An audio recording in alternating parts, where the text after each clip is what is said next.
Salut! J'espère que vous allez bien pour cette nouvelle semaine de tutos qui s'annonce. Alors nous débutons ce mois d'avril avec un tuto qui se passe en cuisine. Non, je ne ferai pas de tuto cuisine, vous savez pertinemment que je suis une quiche en la matière et c'est le cas de le dire. Je vous propose cette semaine de fabriquer un essuie-main. C'est ce que vous posez au niveau de la cuisine, au niveau de l'évier, quand les enfants rentrent de l'école ou juste avant de manger quand ils se lavent les mains. Vous pouvez aussi le poser dans la salle de bain, enfin bref, où bon vous semble. Je l'ai réalisé en tissu éponge et j'ai ajouté un truc un peu sympa pour recycler nos petites chutes de tissu et jouer avec les couleurs et les matières. Ça permet de rendre ceci personnalisable et puis c'est toujours sympa avec plus de couleurs. Vous pouvez utiliser du tissu éponge, n'hésitez pas à recycler vos vieilles serviettes. Enfin, vous vous en doutez, c'est un tuto coloré, ludique et en plus on pose du biais. Allez hop, c'est parti!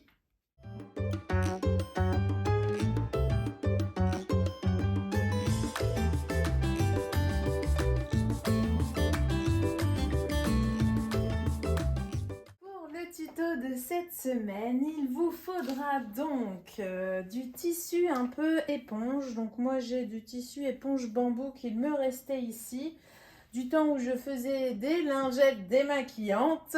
Vous pouvez aussi parfaitement recycler des serviettes de toilette qui sont peut-être un peu élimées à certains endroits. N'hésitez pas éventuellement à couper directement dedans. C'est une bonne façon de recycler les tissus de la maison. Donc j'ai pris en fait à peu près 60 cm sur 60 cm, vous voyez. Donc j'ai parfaitement plié en 4, donc à l'aide d'un fer. Et je me suis fait un patron, donc avec des feuilles à 4. Donc j'ai pris 30 cm sur 30 cm et après j'ai fait ici l'arrondi. Donc comme nous n'avons pas de compas extrêmement grand, je vous donne un peu la technique que moi j'utilise. Donc je trace d'abord ici 30 sur 30 avec un angle droit, n'est-ce pas? Et ensuite, je prends simplement un crayon de bois avec un simple fil, vous voyez. Je me positionne bien ici, je me positionne au bout. Je fais en sorte que mon fil soit bien tendu et je trace comme ça tout du long. Donc voilà mon astuce et donc là j'ai décidé de me faire un petit patron comme ça, comme c'est des choses que je refais assez souvent, ça peut être sympa d'avoir le patron. Donc pour découper ici dans mon tissu éponge, pardon, je vais bien me mettre ici, hop, bord à bord et je n'aurai plus qu'à limite épingler et je couperai dans l'arrondi. Ensuite, il vous faudra aussi des chutes de tissu. Donc là, j'ai pris dans ces 3 tissus, j'essaye de prendre des couleurs qui suivent à peu près ensemble. Donc j'ai fait des carrés de 12 cm sur 12.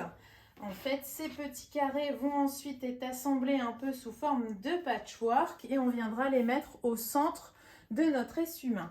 Ça permet à la fois de recycler nos chutes et d'avoir quelque chose de plus décoratif. Enfin, j'ai pris du biais, parce que forcément, pour le contour, nous allons nous amuser à poser du biais. Donc, j'ai pris à peu près 2 mètres de biais pour le contour.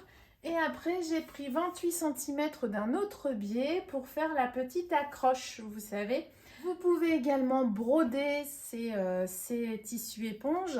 Si vous brodez dans ces cas-là, n'hésitez pas à utiliser un stabilisateur plastique que vous venez poser au-dessus du tissu éponge. Voilà, je pense que j'ai fait le tour. On y va pour ce petit tuto rapide mais extrêmement utile. Allez hop, c'est parti! Je vais commencer par assembler tous mes petits carrés, donc mes 6 petits carrés de tissu. J'ai fait attention de bien alterner et en fait, je vais les positionner endroit contre endroit. Voilà, hop, bien bord à bord et je vais coudre ici à 1 cm des bords. J'ai toujours ma machine à coudre, la Brother Innovis F420 et là j'ai pris une aiguille standard 80. J'ai une longueur de pointe de 2,5. Hop.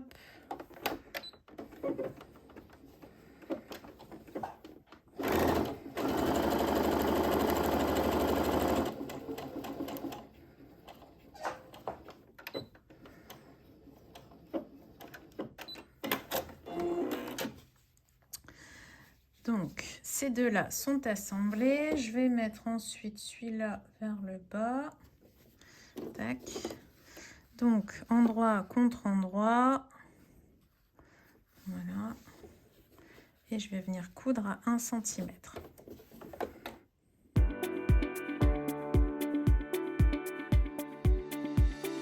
Tac. Ici, on va prendre le soin d'alterner. Hop.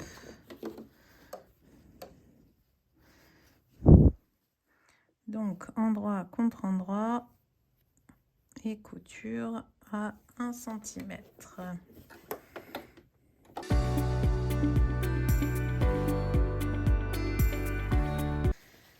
Et je continue. Alors, j'aime beaucoup ce genre de tuto en fait pour la maison.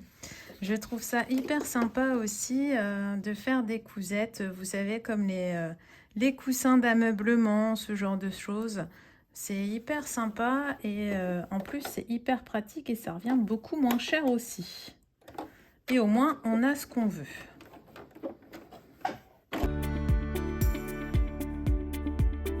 Et le dernier, hop.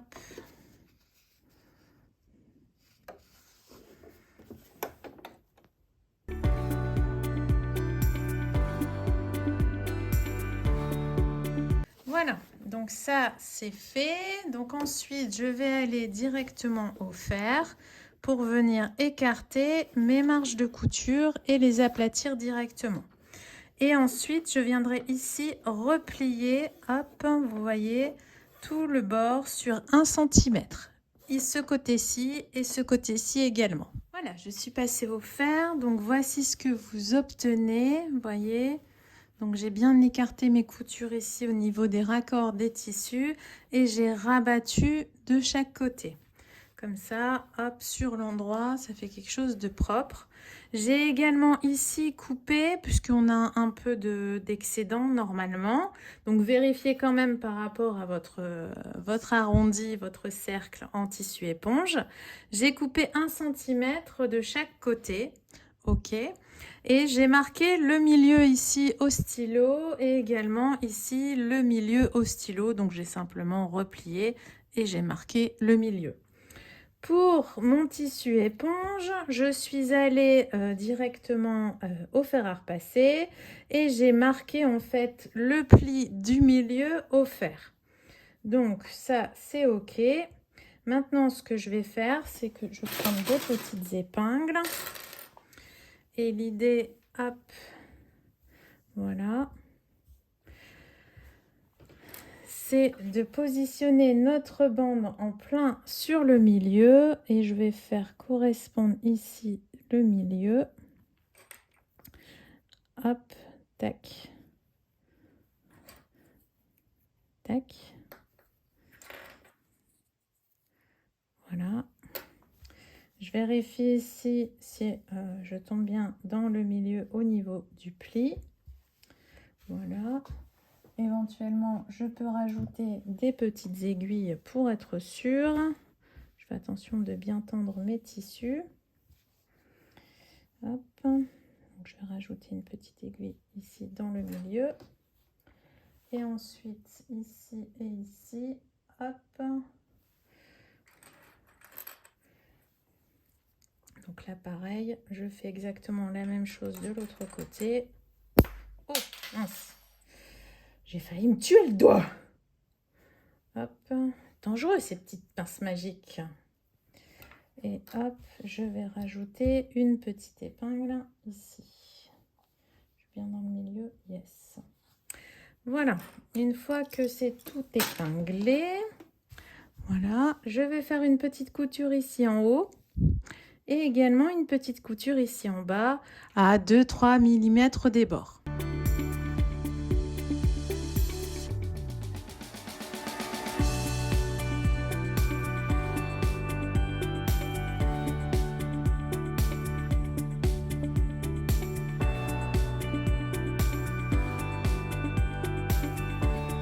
Voilà. Donc notre bande, hop, est cousue. Ok.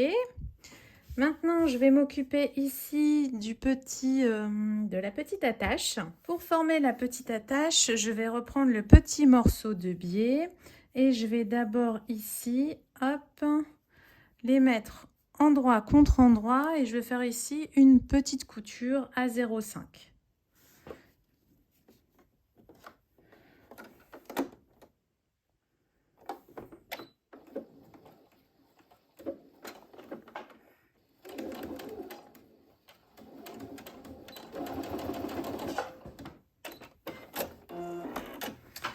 Voilà, je vais couper les petits fils. Ça, c'est bon. Ensuite, je vais certainement passer au fer, comme ça sera plus facile. Je vais replier, ok, le biais comme ça pour former une sorte de bracelet. Donc, vous repliez. Je vais aller maintenir tout ça au fer, ça sera beaucoup plus facile pour faire les coutures juste après. Une fois que c'est repassé, je vais donc faire des petites coutures de chaque côté. Hop, donc je vais me positionner comme ça. Une petite couture à 1 ou 2 mm des bords. J'ai toujours une longueur de pointe de 2,5.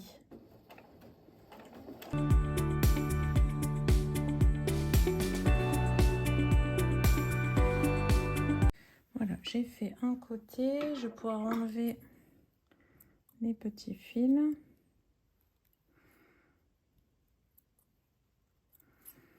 Voilà. Et je fais pareil pour l'autre côté.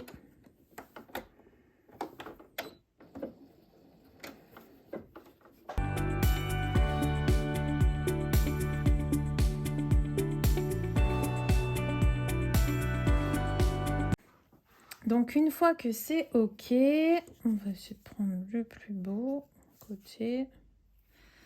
Je vais peut-être le prendre comme ça. Hop, je vais repérer, donc là c'est facile de repérer le milieu une fois que l'on a positionné nos petits carrés. Donc, hop, mon petit pendant. Donc j'ai fait un petit pendant assez long parce que moi mon crochet est assez haut au niveau de mon tiroir. Au niveau de la cuisine. Donc après, vous adaptez la dimension en fonction de ce que vous avez besoin. Certaines vont peut-être avoir besoin que d'un tout petit crochet comme ça. Moi, il me faut une certaine longueur. Donc n'hésitez pas à adapter le tuto si besoin. Donc l'idée, c'est qu'on va se positionner ici. Donc je mets la face avec le morceau avec le raccord directement sur le milieu de mon tissu. Et en fait, je vais faire un espèce de grand rectangle. Parce que si on fait qu'une petite couture, je pense qu'à force, ça va s'enlever. Donc moi, ce que j'aime bien faire, c'est que je fais un rectangle en repassant sur mes coutures des côtés.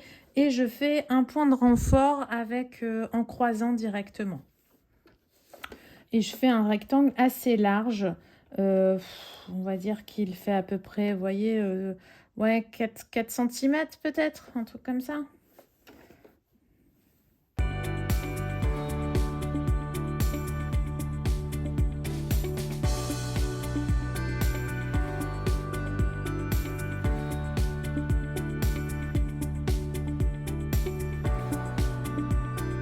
Voilà, ça me donne ceci, vous voyez. Donc j'ai mon rectangle et j'ai croisé comme ceci. Et donc comme ça, hop, pour le maintien, ça se passe comme ça. Il ne nous reste plus que l'étape fastidieuse du biais de contour. Alors, pour le biais de contour, là, je vais le poser directement de manière très conventionnelle en 2 coutures. Donc, je vais d'abord écarter mon biais pour venir piquer en fait ici dans le premier pli. Je vais peut-être me mettre de ce côté-ci, voilà. Donc n'hésitez pas à épingler si vous avez besoin. Moi je n'épingle pas puisque je trouve ça assez fastidieux. Hop, donc j'ai une longueur de point. Je vais prendre du 3 mm pour pas être embêtée. Et en fait, je commence pas tout de suite ici, ok, puisque après pour terminer, je vais replier mon biais comme ceci. Et avec comme un passepoil en fait, plus ou moins comme le passepoil. Donc je commence à peu près 3 cm après. Ça me laissera un peu de marge. Tac. Et donc là, ben hop, là pour l'instant c'est assez facile. Je suis tout simplement la rainure du pli.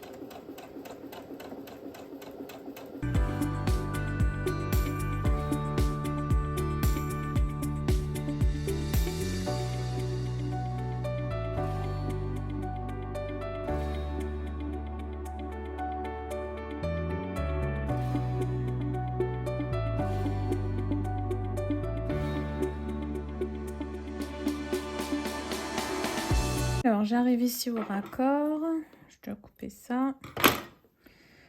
Donc je vais plier ici à peu près sur 1 cm. Hop. Voilà, donc là je peux encore avancer un petit peu.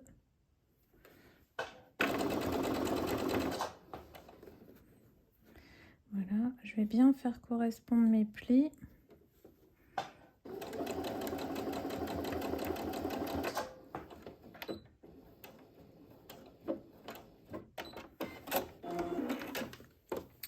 Je vais couper le petit excédent. Vous voyez, ils sont quand même bien chevauchés. Voilà, donc ici, hop. Comme ça, on aura un raccord qui se verra presque pas. Maintenant, je vais aller passer un coup de fer. Alors, cette étape-là est pour moi essentielle puisque je vais venir ici replier mon biais. Ok. Donc, avec le fer, ça va être beaucoup plus facile après pour la couture finale. Donc, n'hésitez pas à bien, vous voyez la précédente ligne de couture, n'hésitez pas à aller un tout petit peu au-dessus. Voilà. Comme ça, vous êtes sûr que votre couture va prendre, vous allez coudre ici sur l'endroit et qu'elle ne passera pas à côté en fait pour former un pli. Donc, n'hésitez pas à manger un petit peu plus de 2-3 mm au-dessus de la précédente ligne de couture. Comme ça, vous êtes sûr de ne pas faire un loupé quand ici, on va faire une surpiqûre. Je suis passée au fer, donc vous voyez, ça va être beaucoup plus facile après pour pouvoir faire ma petite couture. Qu'est-ce que je voulais vous dire? Oui, j'ai pris du fil qui ressemble plus ou moins à mon biais. Donc aussi bien au niveau de la canette que du fil supérieur. Et allez, c'est parti, on y va. On va coudre notre biais. Donc je me positionne à peu près à 1 ou 2 mm du bord du biais ici. Et j'ai une longueur de pointe de 2,5.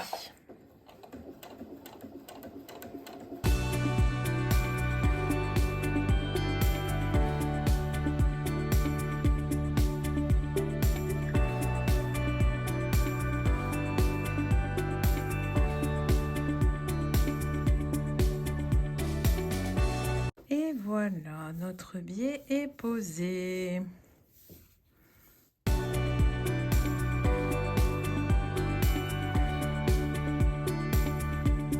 J'espère que ce petit tuto vous aura plu. J'adore moi tout ce qui est tuto d'ameublement pour la maison et tout. Je comprends d'ailleurs pas pourquoi j'en ai pas fait un livre déjà. C'est toujours très sympa de s'occuper de son chez-soi et de mettre un peu de couleur et de gaieté, de couture dans notre maison. Bon, j'espère que ce petit tuto vous aura plu. N'hésitez pas, je vous attends en commentaire. Merci, merci. Vous savez que c'est très précieux pour moi puisque ça me permet de penser aux vidéos ultérieures, éventuellement d'approfondir certains points que vous n'avez pas forcément bien compris. Il n'y a pas de questions bêtes ici, je le rappelle, que ce soit sur la chaîne YouTube ou sur le groupe Facebook des By Ginette. On a tous commencé quelque part et moi aussi j'ai commencé comme vous. Donc n'hésitez pas à vos commentaires et je vous souhaite un super week-end. Profitez bien, je vous embrasse. Bye bye!